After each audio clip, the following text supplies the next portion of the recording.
Hey everybody, it's Eric alongside Rod, coming at you with our third Big Ten team preview. Rod's projected number 16 seed, the Minnesota Golden Gophers. A reminder that if you appreciate the show and want to support it, head on over to our support page at tffinots.com/support. Sign up on Substack or Patreon, where you get an ad-free version of the show as a bonus aside from just expressing your awesomeness. Okay, Rod, let's talk about Minnesota, which has had a little bit of adventure the last 4 seasons under Coach Ben Johnson. Obviously, Ben Johnson departed after last season, and now we get Nico Medved, the first of our three Drake coaching tree rivals, the Big Ten. Minnesota went 15-17 last year, 7-13 in the Big Ten, and they had kind of a nice end of the season, or it's like late middle part of the season, where they kind of got back on a good footing and made it into the Big Ten tournament, which was a little bit of a surprise, as certainly from what we projected and what it looked like the season was going initially. Um, but the Johnson had trouble, and the things that we were not aware of until probably, I would say, middle of the season, Big Ten season, is the problem that he'd had with the boosters, with sort of the insiders Yeah. within Minnesota that we were not really aware of because we're not, plugged into Gopher basketball.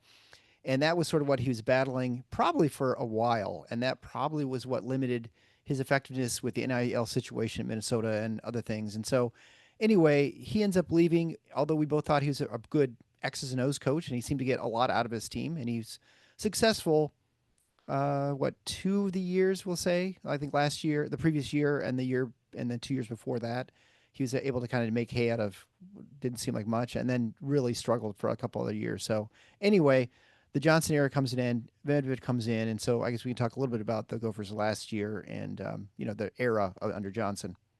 Yeah, I think in the end, and I say this meaning no criticism really in particular of Ben Johnson, because I think he did well, I'll get to it in a minute. It's there's two facets to it. Um, but I think that you have to conclude that what was a surprising hire at the time was probably a mistake. All it Mm-hmm. did was really cost Minnesota 4 years because, frankly, 4 years ago, Nico Medved was one of the names that was mentioned prominently with that job. And he didn't get the job. It went to Ben Johnson, who had never been a head coach. He'd only been an assistant. At that point, I believe he was on Xavier's staff when they hired him. And it didn't work. You had 4 seasons, 3 of which were losing overall, all 4 years losing records in conference play. So on that basis, you can look at it and there's no argument, right? Hey, Yeah. you've had four turns at bat and you're not getting it done. Got to go. That's a pretty easy argument to make. The difficulty with it is what you mentioned. What was the level of institutional support for Ben Mm-hmm. Johnson in that Yeah. job? And is it going to be any different for Nico Medved or anybody else? And I think that's a fair question. It seems very clear the University of Minnesota has not put resources into basketball commiserate with being a competitive program in the Big Ten. Now, I love old gyms. I loved Jennison Yeah. Fieldhouse. To this day, the loudest buildings I've ever been in for any sport anywhere, Jennison Fieldhouse is at the top of that list.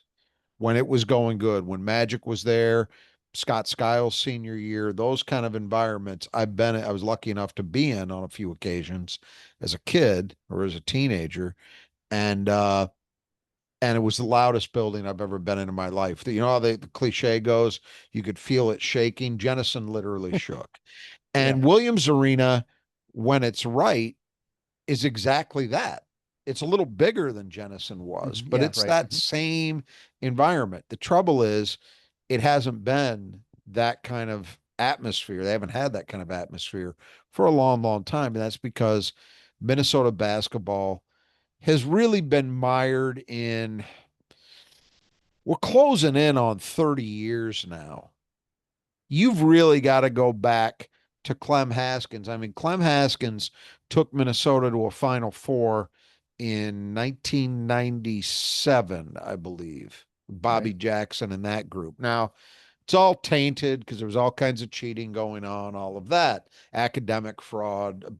That's the other problem is Minnesota's also traditionally, not so much the last 30 years, but before that, had a lot of scandals, a lot of problems.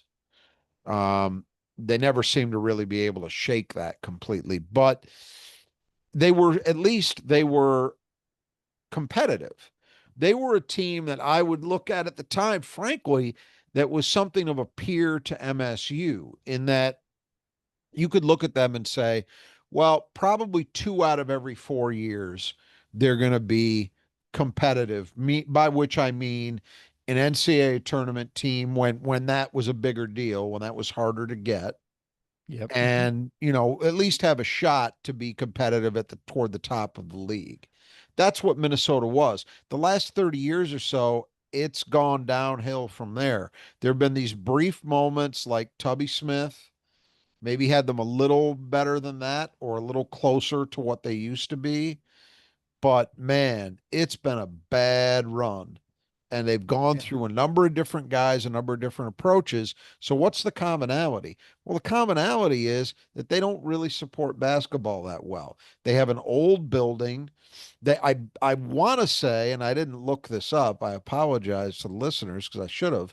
I think they may have just finally announced within the last year or so that they're going to build a practice facility, but they didn't have one of those. Yeah. I mean, you can go down the list. And this is something I've returned to many times over the years we've been doing this podcast. The crying shame of it all is that in the last, I'd say 10, 15 years, Minnesota as a talent producing state is the best it's ever been in my lifetime. They have Minneapolis as a city has become a place that really turns out a lot of talent. Yeah. Just in recent years, I could cite two NBA starters, Chet Holmgren Holmgren. Hmm. with OKC and Jalen Suggs with the Orlando Magic. You know what those two guys have in common? They didn't play for Minnesota. And that's a tip of the iceberg. That is the very tip of the iceberg. It goes so much deeper than that. Wisconsin, frankly, when people talk about Wisconsin over the last 25 years becoming a serious program, both in the Big Ten and nationally, a lot of that, and I mean a lot, has been formed, produced by Minnesota bred players that they signed. So that's been a problem. So you got to look to the institution. I'm not trying to let Ben Johnson off the hook because, again, it's a double edged sword with him. On the one hand, I can look at the teams that he had, the talent that he had, and in my opinion, in 3 of the 4 years he was there, he overachieved. He Hmm. won more games than the talent he had suggested they would. Last year being a prime example, I'm pretty sure I picked them dead last. Yes. They didn't finish last. They were 7-13. They were competitive. They did what his teams always did. They played hard. They played generally reasonably smart basketball, and I think they got pretty close to the max out of what they had to work with. The Hmm. flip side to that is, well, Ben Johnson's also the guy who's responsible for assembling those rosters. So you Yeah. can blame it on him, right? But then I go back to what's the level of institutional support? And that comes around to what you had talked about at the outset with boosters. So the word was at a certain point that Minnesota's athletic department had finally lined up some boosters who were willing to infuse the program with some money. But the condition was we're not going to do it if Ben Johnson's the coach. Right. So he's dead man walking at that point. I mean, when we heard that from someone who works in media, and once you hear that, it's a matter of time till it's over. Yeah. When, not Because if. Yeah. in the modern environment, you can't survive. I mean, I think it would have been reasonable to assume that it was coming anyway, but that just sealed it. And sure enough, that's exactly what happened in the end. So, um, enter Nico Medved. He's a Minnesota guy. He went to the University of Minnesota. And we're talking about someone who's been a very successful coach. I mean, his overall winning percentage is 56%, but that's not exactly illustrative of what he's been as a coach, because the first job he took was at Furman, and that was a really tough job. And so his overall winning percentage is held down a little bit by the rebuilding job he had to do at Furman. But over 4 years, it's worth noting, he took them from 3-13 in the league his first year to 14-4 in Southern Conference regular season champs by the end. He did 1 year at Drake, which was solid, 17-17 overall, 10-8 in the Missouri Valley. Not bad. I'm not sure who was there prior to him or what kind of shape that program was in. I don't But recall. you do that kind of job in the Missouri Valley. That's a tough league. That's solid for a first year. And then he took the Colorado State job, but that's where he's really been impressive. So he had a 63% win clip overall and 61% in the Mountain West. Mountain West's a tough league. That has settled into being consistently. We talk about the Big Six, right? So, Hmm. well, now the Big Five, because the Pac-12 is whatever I guess it's going No to be. longer around. But Yeah. Big 10, Big 12, SEC, ACC, and the Big East. Those are the Big Right. Five. And then after that, there's a small group of what you would call mid-major plus, which to me is the Atlantic 10 and the Mountain West. But I think the Yep. Mountain West is the better of those two leagues. I can't remember how At many least from a teams. bid wise. Yeah. I mean, Yeah, NCAA bid wise, I no want to question they say are. they had 4 last year. Yeah. I'd have to They look. average around 3 to 4, I think, Yeah. every year. Yeah. So if you're winning 61% of your games in that league, that's pretty strong. He's Yep. been to the tournament 3 of his 7 seasons there, and I would note 3 of the last 4. So again, gets to a place, takes a couple years to build it, and then once he's got it humming, there's consistent success. Last year was, I think he's coming off his best year at Colorado State. He finished second in the regular season, and for the first time, he won an NCAA tournament game. So Nico Medved is coming to Minnesota with a track record of success. He's a guy that I think has been viewed as likely to get a high major job for the last several cycles. And it finally happened this year at the place that was most natural. But there are questions that come with it. One, okay, so we heard what we heard about support coming if they didn't keep Ben Johnson in the job. Well, they did that. Right. Right. What's that support actually look like? Colorado State, and I'm not enough of an expert on Mountain West basketball program finances to know the answer to this, but it would be curious to know, where did they rate in that league in terms of financial support? I wouldn't be surprised if they weren't near the very top, but if they were, well, that might say something, because he's at a place now that is going to be, no matter what, I'm convinced, is going to be near the bottom of the Yeah. Big At Ten. least initially. Yeah. Yeah, right. He would have to have, Most things change. maybe if he had some real success, then the money would start flowing. That does happen.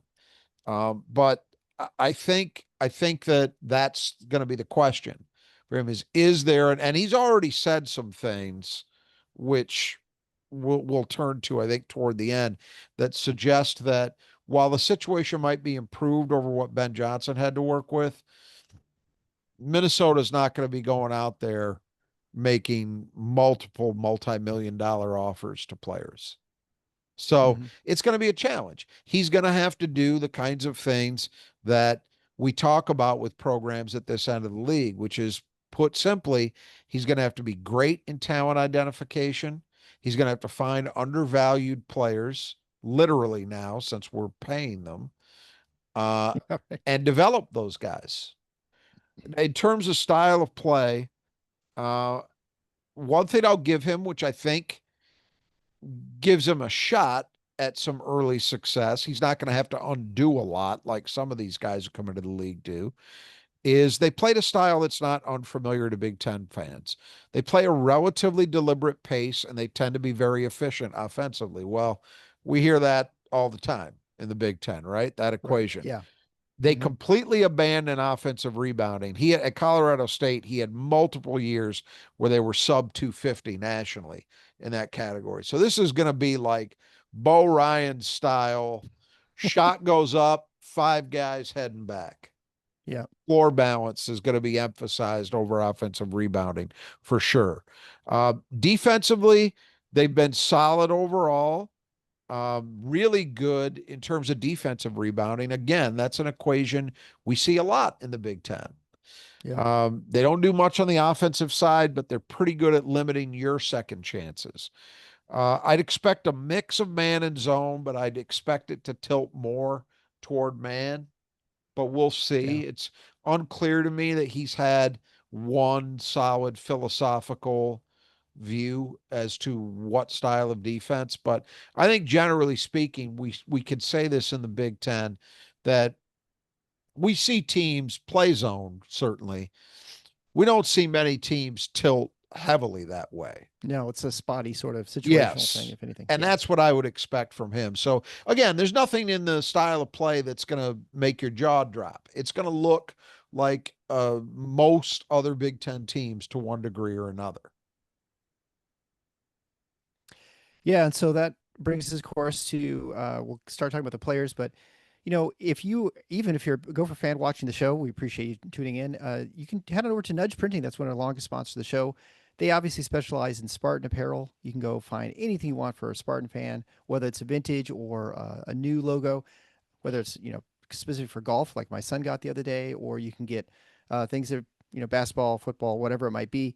You can head on over there at nudgeprinting.com. You get 20% off as a listener of the show. Just type in Final Four as one word in checkout. They also have a selection of other teams, some others in the Big Ten, including Iowa, Minnesota, and Indiana. So if you want to get some Minnesota gear, check it out. You get 20% off, and it is the most comfortable stuff. Screen printed, shipping's great. Just a fantastic product, fantastic place. And they sponsor the Beat Rod contest. So Rod is, of course, making predictions 1 through 18, the Big Ten final standings. We'll use the standings used for the big seeding of the Big Ten tournament. If you think you can do a better job than Rod, and you do have extra time, you have until the first Big Ten game, so that's probably the first week of December. You can send your answers in to me at Eric, ERIC, at TFFINOTS.com. It costs nothing. You can enter in, you can win prizes from Nudge Printing gift cards, and you can get free apparel. So you got nothing to lose. And you're probably going to beat Rod because he has to make these predictions in midsummer. And I'm going to give him the out today. I'm Oh, going to be a nice guy. yeah. You're welcome. Yeah. And you don't get a chance to watch him play either to see what these teams Clean look the like because glass. right. Yes. There's the other competition we'll have, which I'm going to try and I'll win this year. That's my goal. So we'll see if we get that for the brought to you by Squeegee Squad. But so again, check out the contest. You can send those things in, and of course the tiebreaker. Make sure you send in how many points you think Michigan State will score against Michigan this season. They do play twice, so that's however many total points, like 140 or whatever it is. So we'll move on to the players departing, and of course, as a reminder, we are not going to mention every player's departing because that would be so many players. It just would not be worth even playing. We're going through this, so we're just going to key players, and obviously number one is the most important player by far last year was Dawson Garcia, 6'10" from Minneapolis originally. He averaged 19.2 points a game, 7.5 rebounds a game, shot 47, 37, and 78. He was the all everything player, graduated from Minnesota, so he is departing. And I don't know what uh, did he end up. I imagine he didn't end up in the NBA, but where did he end up going? Do you know? Well, he wasn't drafted. He played for the Right. Pistons actually in their summer league. Oh, okay. Um, I would guess he has a two-way deal. He'll have a two-way deal with somebody, Mm-hmm. and probably spend a lot of G League time next year. But Sure. look, the guy has a chance. I wouldn't rule out that at some point he could find his way into a stint in the NBA because he's 6'10". He can shoot. He's Right. actually got a pretty good handle and face-up game. I mean, he does a lot of the things that are kind of prerequisites now for an NBA interior player. He's got a well-rounded offensive game. I don't know defensively how he'll hold up at that level, and that could be an issue. But as I say, I didn't follow the summer league results closely enough with the Pistons. I basically saw that Ron Howland killed it in his first 2 games, and then they sat him out the rest, and that's all I paid attention to. So I'm not sure what kind of numbers he put up, but again, I would think a G League, and I haven't monitored him. Maybe he signed a deal with a foreign club, but I would think probably a two-way deal with somebody, Detroit or somebody else, um, would be in the offing, and we'll see what happens. But as a college player, he was great. He had a Yeah. really good year last year, and if we had said I remember this in the preview last year that the thing about Minnesota versus a lot of teams that we pick last is that they did have a guy who could potentially carry them to some wins, just kind of put the team on his back and get it done. And he did that a couple times. Yeah. Michigan and And UCLA, I think. and Yep. having a player like that had a lot to do with why they were able to win 7 games in the league, which for the overall talent level that team had was pretty good. Yep. And so then move on to Lissay Patterson, transfer guard. He averaged 11.6 points a game. He was second in assists, but he wasn't a very good shooter. He only shot 26% from three. And that kind of, I think, exemplified why Minnesota was where they were. I mean, although they did win 7 games, it was they weren't able to be much more successful than that because they just were not reliable from a scoring standpoint. Well, that's the thing. Like if that guy, and I don't mean to bag on Patterson, I think he played really hard. He had some good clutch moments late in some wins. I remember that about him where he hit big Yep, shots. But if a player like that is your number 2 option, that is telling you exactly. something about your ceiling. That's exactly what the situation was. Like they were just going to be limited. Yeah. And so finally, we have Mike Mitchell, who we really liked. He was a second year transfer, finished his last season there. Although he's injured a little bit, missed 8 games. He still ended up averaging 8.6 points a game, 34, 33, and 74 shooting. And he was the streaky guy who could get really hot and Yeah. just bag like 3 or 4 in a row and really kind of bring the team back or send him into the depths with 4 misses in a row. I think the injuries hurt him more than even the games he missed. I just Yeah. don't think he ever got fully on track. He was okay, but they needed him to be more than okay. He was better his first year there. And I think the injuries had a lot to do with that. All right, we'll wipe away those players just like you should do with your windows. Contact the Squeegee Squad of Grand Rapids, whether you're in the greater Grand Rapids area, even not even in Grand Rapids itself. The Squeegee Squad can come out and take care of your windows, whether it's your home, your business, apartment, whatever it might be. They even are so good they actually the state capitol and all those windows, which I can only imagine what it's like trying to climb up onto the very tippy top of the state capitol. But anyway, the Squeegee Squad can take care of it. They can also power wash your home, whatever you need done. 15% off. You mentioned Final Four when you get your estimate. You can do that at our support page. So you can get the links there at tffinots.com/support. And make sure you do it today. You'll be glad you did. It's a good time to do it in the summer. Have someone else take care of it, get on the ladders so you don't have to. Go do something fun like go golfing or something. So then we talked about returning players. We start with Isaac Asuma, 60 sophomore. Not a guy who is heavily recruited, but he's a guy who Medved's going to retain. He's averaged 5.6 points a game on 44, 36, and 64 shooting. Yeah, and I think it was actually pretty important that Medved was able to keep him in the fold because I suspect Asuma would have had some options if he decided to go, but Sure. he's a Minnesota native and was really productive for that. I thought he looked like a nice player and his role seemed to grow a bit as the season went along. Uh, I think he's a likely starter.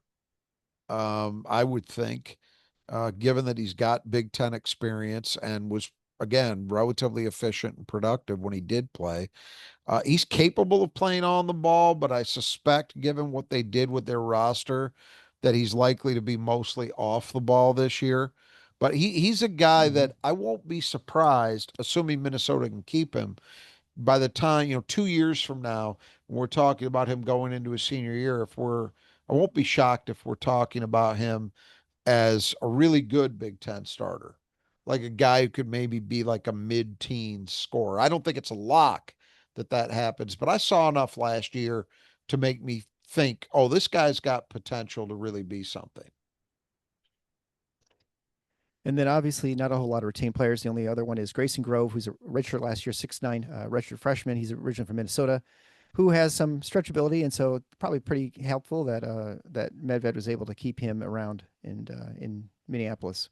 Well, I think that's probably why they decided to keep him, what made him attractive to the new staff, because he did redshirt.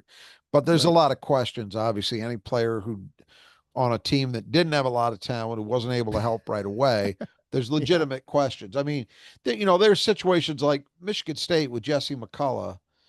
Yeah, he redshirted, but you understood why.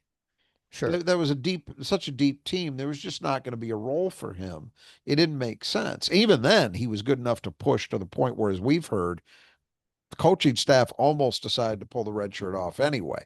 Minnesota, a very different situation. So you have to be a little more cautious in terms of what you expect from a guy like that. I think the question as to whether he's able to break through and into a consistent role in their rotation is probably going to be down to how much strength he's added. And then, of course, the great unknown, which is how well does he fit into what Medved wants to do. And that's Right. something that we won't really know until we see them start playing.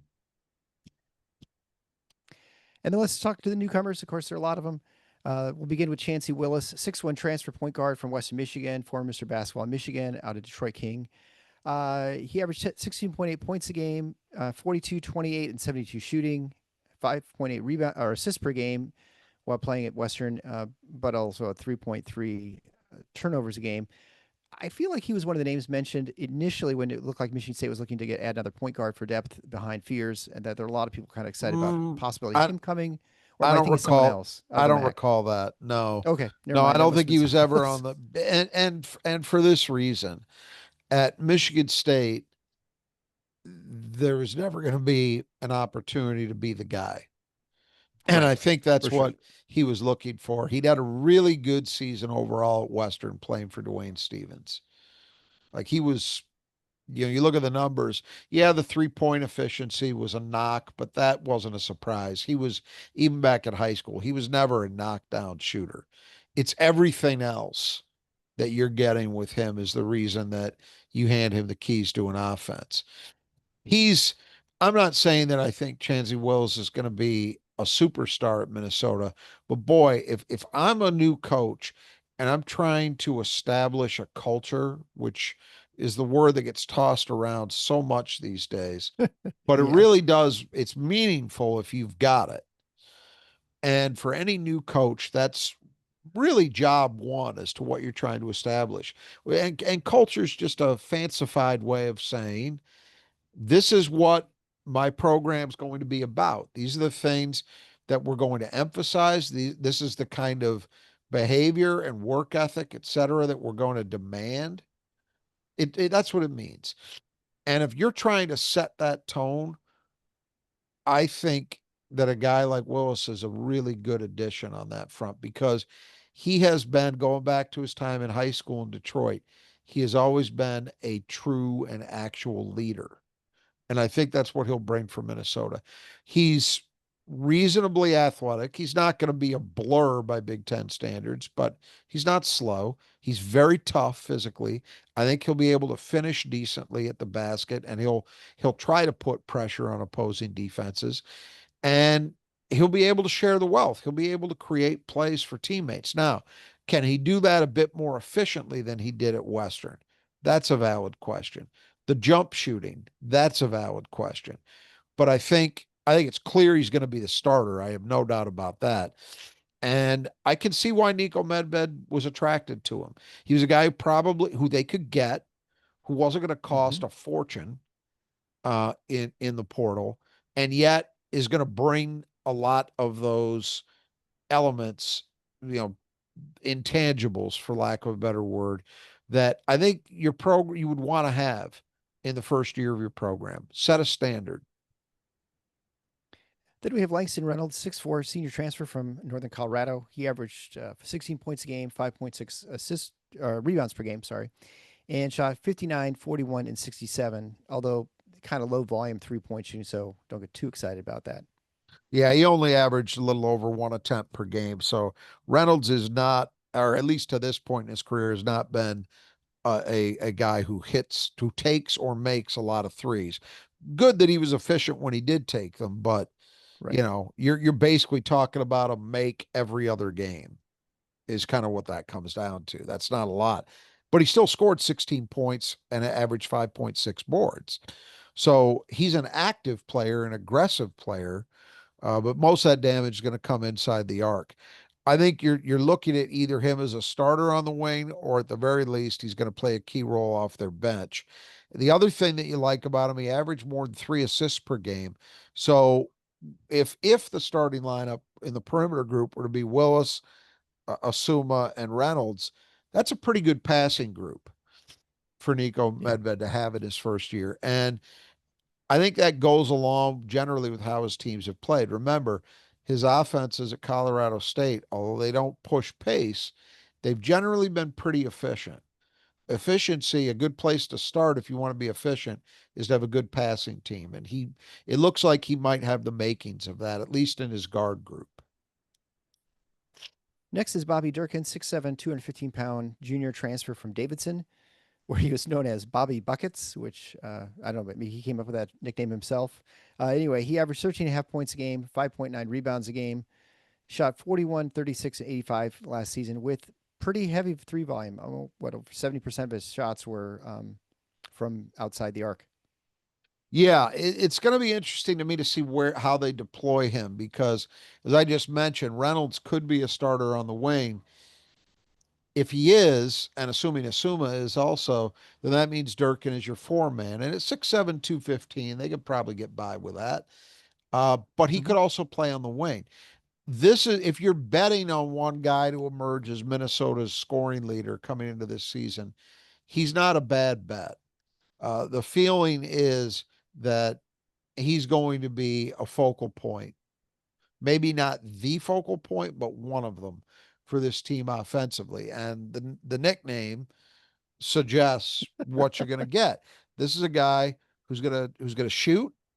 He's going to take a lot of threes, and he's going to make a decent amount of them. If you're a heavy volume guy, but you're shooting 36% from three, you're a productive player. And Sure. Yeah. he did it at Davidson, an A10 program. So again, we talk about mid-major plus. You have at least a little less concern with him as you would from guys at a lower level than that as to how well it's going to translate. And again, not a lock, but I think it's a reasonably good bet that Durkin is a starter and one of, if not their leading scorers. Not an explosive athlete, but a skilled, fundamentally sound guy. I think of him the way that you think sometimes about guys who have played at Iowa in Yeah. recent years or Wisconsin. You know, he's not gonna do a Cohen Carr on you by any means, but he's gonna take good shots. He's going to be able to use ball skills and strength and basketball IQ to get shot opportunities for himself to find those chances, and he's going to be productive.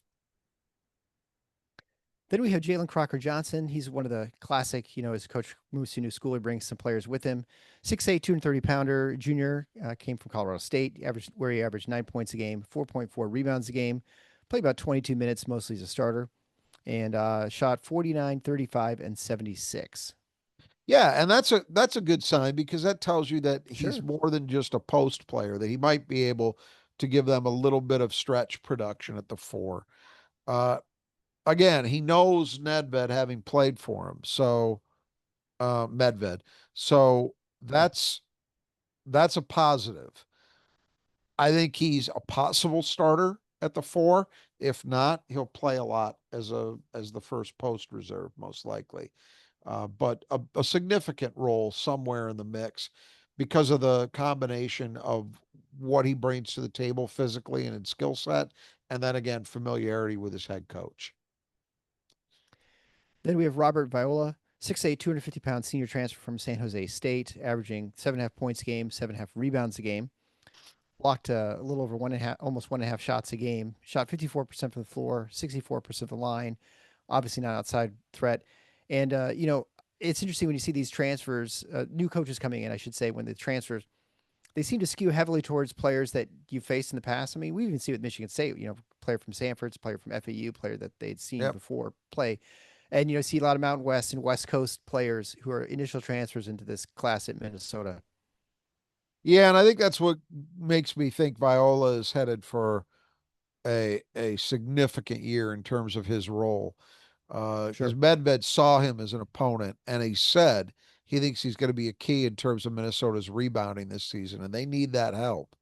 So for him to do what he did, 7.5 points, 7.5 boards, 1.5 blocks, all solid numbers for an interior player, to do that at the Mountain West level, again, you've got a reasonable shot that at least some of that's going to translate. So I would expect him to be the starter at the 5. Then we have Nehemiah Turner, 6'10", 250, 65-pound sophomore transfer out of Central Arkansas, where he averaged 8.5 points a game, 4.2 rebounds a game, and a little over a block a game. He shot 51, 27, and 69 on the year. Yeah, he's going to play. I mean, I think Viola is the starter. I don't think Viola is going to play, 35 minutes a night. I think Turner's going to play some. Right. But they like his upside. To do that with 3 years left, to do what he did as a freshman, and then have 3 years of eligibility left. Uh, really good size. They actually think although the efficiency wasn't great from 3 as a freshman, they think that could come in time. And then obviously with the physical tools he has to work with, he could be effective potentially inside as well. I mean, to me, Turner is half development candidate, half we're going to get some help from him right now. I think the role is not going to be massive, but it will be there because they're going to have to get backup minutes from someone at the 5. It's reasonable to assume it'll be him given their roster, but they like his potential for down the road. One thing to watch with him if he does play regularly, he had really serious turnover problems at Central Arkansas. So that would be something to watch if he does play. Big Ten, see if Big Ten opponents are kind of swarming him and trying to force him into making mistakes. His numbers were high given the minutes he played, and even considering that he's a 5-man where you normally expect it, they were high.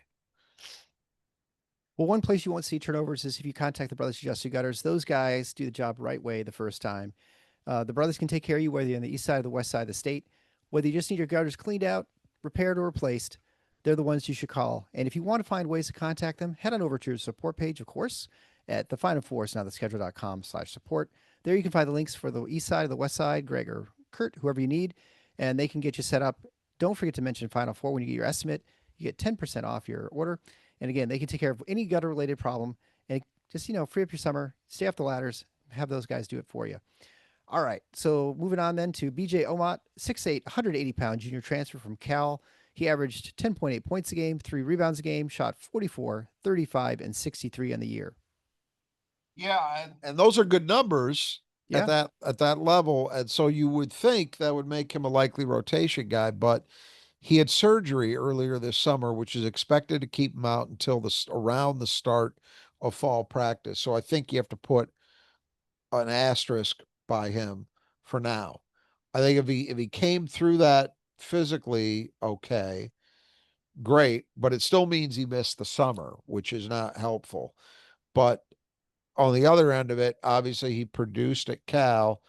Not crazy to think he could at least give them enough to justify some minutes at the 3 or the 4. Yeah. Well, in life, generally, it's best to try and avoid having asterisk by your name, but sometimes it's all you can do. So then moving on to Chance Stevens, 6'3" junior transfer from Maryland. He didn't play much last year because of injuries. He only played 7 games. Before that, at Lower Marymount, he shot 37% from 3. So, there's something there probably. And that's look, if you can do that, there's always a chance, no pun intended, that you could play, that you could earn a role. And I think that's what Minnesota's counting on. He was banged up at Maryland. Maryland, obviously, if we remember, they had the Crab 5, and rarely did Kevin Willard go to his bench. Now, I think he would say he didn't have enough quality there to justify it, but it might have also been a preference. So in any event, Stevens' mix of that and injuries didn't get a chance to demonstrate much. He moves on to Minneapolis, But if he can replicate, if he can bring along some of that shooting he had 2 years ago at Loyola Marymount, there's probably a spot for some minutes here. Yeah, and like all these teams, it just kind of depends on how things shake out during the season, how the people play. Yep. Then we have Cade Tyson, 6'7" senior transfer from North Carolina. He wasn't able to really break into the lineup at North Carolina. He had previously played at Belmont.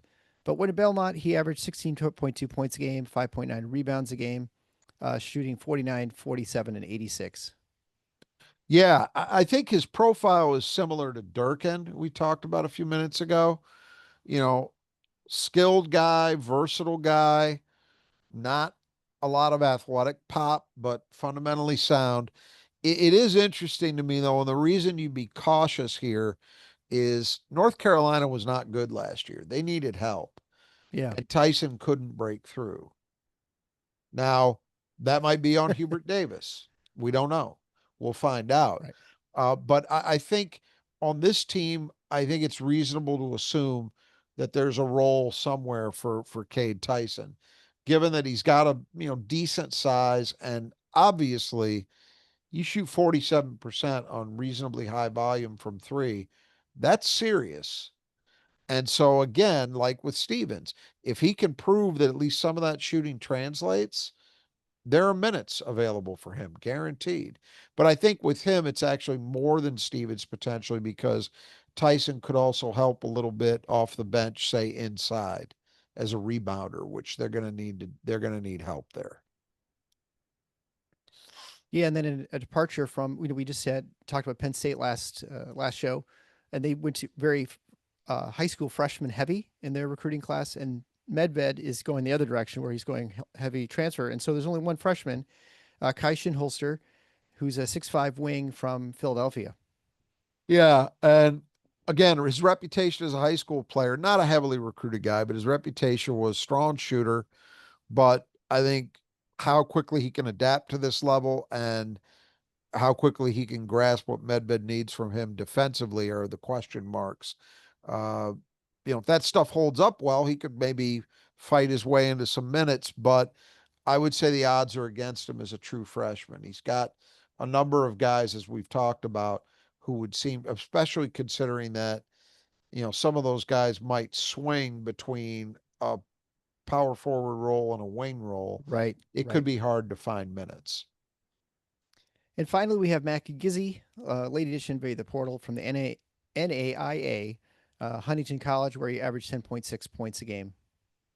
Yeah, and I think the primary reason they brought him in is that he's an experienced point guard, so he gives you depth at that Yeah, position. He did average 3.5 assists to one turnover per game over his five NAIA seasons. So when I look at Gizzy, I'm looking at him in kind of a similar role to the one MSU has Denham Wodrick in. Just provide some depth, provide some support at that critical position in case injuries or extreme foul trouble hit in a given game, especially injuries. And at least hey, this is a guy that can get us into our offense and can get things humming that way. yeah, and that's important, especially with there's always the looming risk of injuries out there too. And if you're kind of thin Absolutely. at the point guard, And, you can have and all the rest good pieces in, and you could be in trouble at that point. yeah, and here's the thing. I mean, for Minnesota, Willis, I think, is going to be a heavy minutes guy at the point. Asuma probably, even though I think he'll probably start off the ball, will provide some backup minutes at the point. But once you get past those two, then you're to Reynolds, who's a good passer, but is not really a point guard. And then there's nobody else who's an obvious Yeah. candidate. So it's smart to have that third guy just to make sure. Worst case scenario, you got a scout team. Yep. So that brings us to the overall sort of take on Minnesota. Obviously Medved comes in. You made the point. I think we talked about this even when Johnson was that Medved was a pretty serious candidate for the job, and we were a little surprised he didn't get it. Yes. So now he comes in 4 years later, and it looks like a good hire. I mean, from all counts, and certainly he seems to have support within the donor base, which is obviously important. Whether he can get more or not. And so the jury's always out when new coaches come in. Our impression, though, he's not playing a gimmicky kind of. He's not coming from like some small league where he's playing sort of gimmicky kind of defense or something like that, or run and gun kind of offense. So it looks like it. Uh, he should have some success, assuming he can get his pieces to work on the floor. Look, I think he was a good hire. I thought Ben Johnson got kind of a raw deal in some ways. Although, as we said, you can't, if Yeah. you just look at the record in isolation, there's no argument. It Right. only gets Right. more nuanced when you dive a little deeper, but I get it. But if you're gonna move on, Nico Medved made a lot of sense because he knows the territory. He's from Minnesota. He went to the University of Minnesota. That's a good start. And although we talk less and less about high school players being a key anymore, I still think for any success, any truly successful program that is there year in and year out, it's got to be a big part of what you do. And to have a guy with a local background. Now, in fairness, Ben Johnson had that too, Right. and it didn't work. But to have a guy who presumably has relationships in the state and can hit the ground running, that can't be a bad thing. Can he be more effective than his predecessors in terms of keeping some of that talent at home? We'll see. Um, but I think he was a really good hire for them given the situation because this guy's done it at a reasonably high level at Colorado State. His resume is significantly better than it was 4 years ago when he was up for this job because he's had three NCAA tournament appearances in Right. those four Right. years. So he's proven since then that I think he's a guy whose time had come and he deserved a Big Ten shot. And I think he's got a chance to improve Minnesota, but I also think it's going to take some time, just as it did at his other stops. And it's a funny thing. Like on the one hand, I think we look at this portal era and say, well, there's no excuse to have to talk about building Right. Right. because you get right immediately. Yeah. And yeah, that can happen, but I don't think going about it that way is the best bet to have sustained success. I think what you want to do is, as we talked about, you want to establish your culture. You want to get your kind of guys playing your kind of basketball and existing in the program in the way you want them to, and the program running the way you want it to. And sometimes doing those things might not mean you absolutely max out winning every single game you possibly could if you'd made different decisions to try to shortcut it. Right. So Yeah. we'll see. I think the positives are, as we've talked about, his style of play is one that should work well if he's got the horses. There's no need for him to reinvent himself. Um, I think when you look at the kind of additions he made in the portal this year, they made sense. They made sense for that program. The kind of guys that he was going to be able to get, I think he got the right kinds of players. I'm a fan of Willis. I think he's a leader. He's the kind of guy you want at the point for your team in the situation Medved's in. He brought in a guy in Crocker Johnson who's played for him. They think Durkin should be an effective scorer, so they added some nice pieces. I think that rebounding's a question mark. And I also think that it's fair to wonder about just how efficiently they could play in a first Yeah. year of a program with so many new faces. That's been a watchword of his Colorado State teams, but that's after he had that program going for 7 years. He had time. Is that going to Yeah. click into place in year one in Minneapolis? I don't know.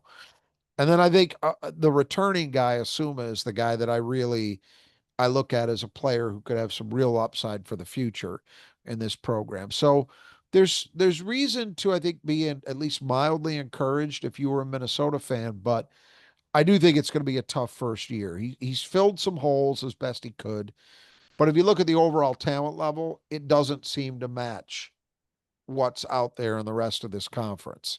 On a night in, night Yeah. out basis, they're almost always going to be short talent compared to the opponent. Now, we know that doesn't necessarily determine a win or a loss exclusively, but it sure helps. Um, Yeah. Bottom line, For as sure. we talked about at the outset, to me, as to how successful he can be at Minnesota, is going to come down to resources, though. I mean, that's really it. He's already been quoted as saying Minnesota will not be a place you come to just get paid. Now, you give him credit for being realistic and upfront, right? Yeah. He's coming in, it seems to me, very clear-eyed about what the circumstances are when he says something like that.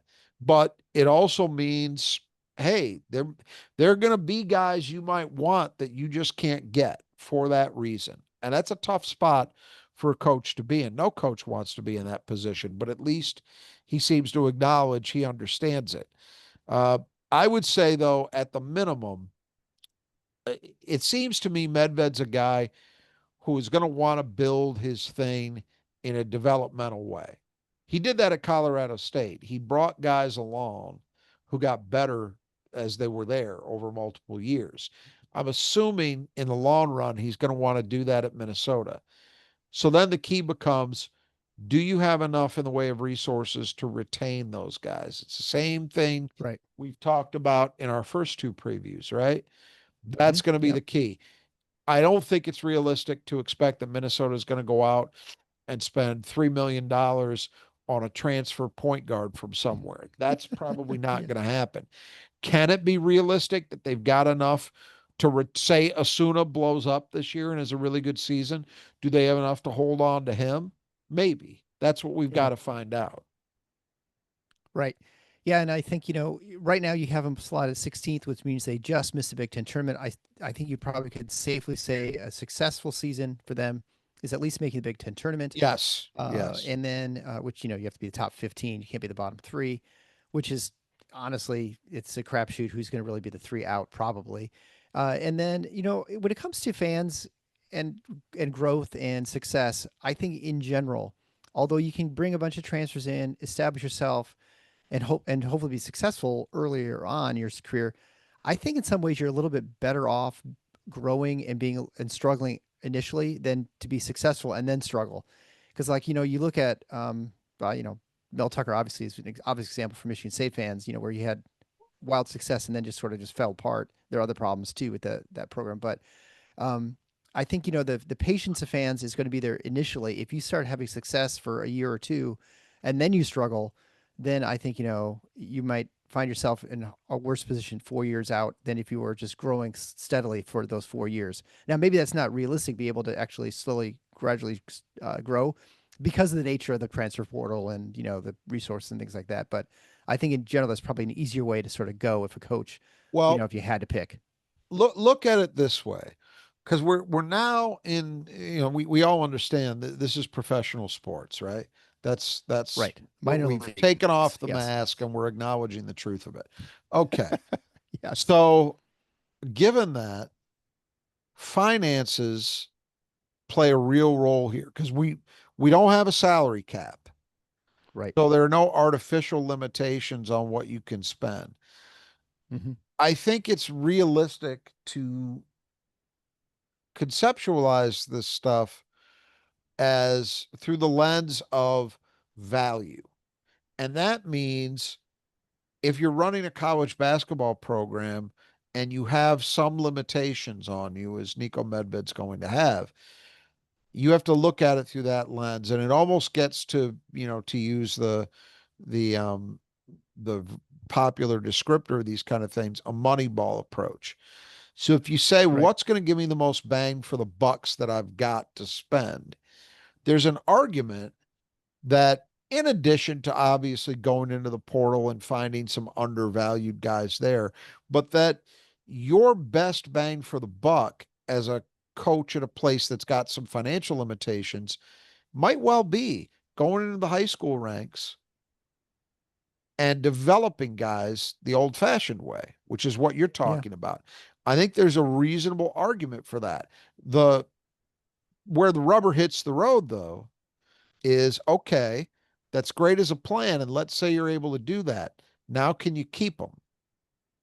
And that's so it's still going to come back to resources to one extent or another. But I would say, generally speaking, if you're in Minnesota, you would feel better about your odds of keeping guys that you signed out of high school in your program at a doable amount than going out and buying a team that could compete. You would think your odds are better. They're not perfect. You might lose some Yeah. guys, but your odds are going to be better with that. And so Yeah. I I'll agree. be, it'll be interesting to see what happens this next year, whether Medved goes heavier on high school guys. I don't know, but it strikes me that might be a significant part of the equation at a place like Minnesota, as opposed to just thinking you're going to go Brad Underwood it and reinvent your roster every goddamn year. That gets Yeah. expensive unless you're just going to go on the cheap. And then, there are limitations that come with that. Like I like what Yeah. he did in the Absolutely. portal this year, given what he had to work with. But that's not a team that you look at this stage and say, wow, that's a bunch that's going to be a threat in the Big Ten. You don't think that. The way I'm looking at it is, okay, he's probably done enough that he can put a reasonably competitive team on the floor most nights in the Big Ten. That's fine for year one, but that's not going to cut it long term. Yeah. So Right. we'll see what he does. Yeah. It'll be interesting to see how things evolve. All right. So we'll leave it there. We'll be back next with the number 15 team in our projection. And so until next time, the Final Four is on the schedule. Go green.